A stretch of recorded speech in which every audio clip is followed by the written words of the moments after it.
ერთი თვე რაც სასპორტო სკოლაში მოსწავლეთა ყოველთვიური გადასახადი გაუქმდა.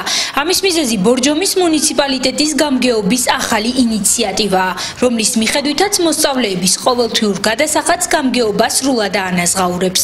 აღნიშნულმა სიახლემ სასპორტო სკოლის მწვრთნელების უკმაყოფილება გამოიწვია, რადგან ყოველთვიური შენატანის გაუქმებამ მათი ანაზღაურება მკვეთრად შეამცირა. მარტო ბავშვების შემონატანიდან შემოგდიოდა 300-400 ლარამდე. პლუს ის ხელფასი, რომელსაც სახელმწიფო გვაძლევდა. ისე რომ 600 ლარიდან ჩამოვედით 400 ლარზე და ეს დაგვაკლდა ეს თანხა და.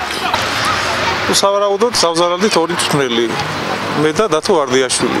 ერთი ორი მწვრთნელი დაგვიზარალდა, რომელსაც ბავშვთა შემონატანები ვთქვათ, ჰქონდათ შედარებით მეტი ვიდრე ახლა, მაგრამ ეს ყველაფერი დაბალანსდა და ეს ყველაფერი მწვრთნელებს მოემატათ უკვე ხელფასები და პლუს იმ მწვრთნელებს, რომელსაც შედარებით მეტი სამუშაოს და მეტი და ენერგიის დახარჯვა უწევთ, მათ რამდენიმე დღეში კიდე მოემატებათ ხელფასები. მე მომწონს ეს ამბავი ჩემთვის, იმიტომ რომ გადასახადზე ძალიან დიდი სირთულეები მხვდებოდა.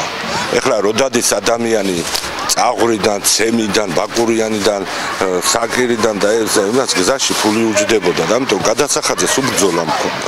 ჩემ ხელფასში შეიცვალა, რა თქმა უნდა, მქონდა 197 ლარი, 200-მდე რა და ეხლა მაგ 320 ლარი, ეხლა ჩემთვის 100 ლარიც და მე შემონატანებით არ მქონდა შემონატანების ვერ ვიხდიდი რა. და ამაზე მქონდა ძალიან დიდი პრობლემები. როგორც სასპორტო სკოლის დირექტორმა განაცხადა, მოსწავლეების მიღებასთან დაკავშირებით შეზღუდვა არ არსებობს. ბავშვებს ნებისმიერ დროს შეუძლიათ, ნებისმიერ დროს აქვს უფლება რომ მოვიდნენ განაცხადი შემოიტანონ და ამა თუ იმ სექციაში შევიდნენ და ივარდიშონ. ნებისმიერ შემთხვევაში ახალ მიღებულ ბავშვებს ჩვეულებრივად მუნიციპალიტეტი ანაზღაურებს ამ თანხას და ჩვენ ყველანაირად მოხსნებდით ბავშვებს გადასახადები და ბავშვთა შემონატანები და თუნდაც ის მივლინებების თანხები და ისინი ყველაფერს ფარავს მუნიციპალიტეტი. სასპორტო სკოლაში ამჟამად 16 სექცია მოქმედებს. სპორტის სხვადასხვა სახეობას 400 მოსწავლე ეუფლება.